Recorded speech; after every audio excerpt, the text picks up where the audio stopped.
তারা জায়গা পান না বিশ্ব টেস্ট চ্যাম্পিয়নশিপে। গত কয়েকটি বিশ্বকাপেই তো বাছাই পর্ব পার হতে পারেনি। সেই জিম্বাবুয়ে বাংলাদেশ টেস্ট খেলতে এসে যেন বাঘ বনে গেছে। ঘরের মাঠে জিম্বাবুয়ের সামনে ব্যাটে বলে নাস্তানাবুদ বাংলাদেশ। পথহারা এই বাংলাদেশের যেন কোথাও কেউ নেই। অপেক্ষাকৃত এই দুর্বল দলের সাথে এক নিমিষে কুপকার।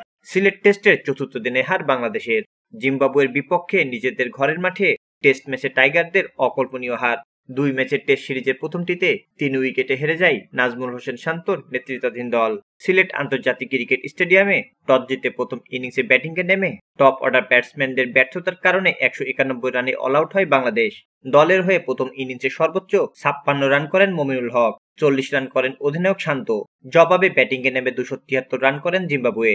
দলের হয়ে 59 রান করেন উইলিয়ামস আর 57 রান করে বেনেট। বাংলাদেশ দলের হয়ে 5 উইকেট নেন মেহেদী হাসান মিরাজ। 80 রানে পিছিয়ে থেকে দ্বিতীয় ইনিংসে ব্যাটিংয়ে নেমে 255 রানে অল আউট হয় বাংলাদেশ।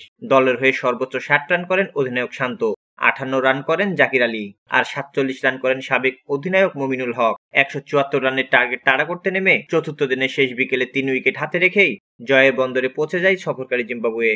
2 ইনিংস মিলে 10 উইকেট শিকার করেও দলের পরাজয় এড়াতে পারেননি অলরাউন্ডার মেহেদী হাসান মিরাজ। প্রথম ইনিংসে 52 রান খরচায় 5 উইকেট শিকার করা মিরাজ দ্বিতীয় ইনিংসেও 50 রান খরচায় 5 উইকেট শিকার করেন।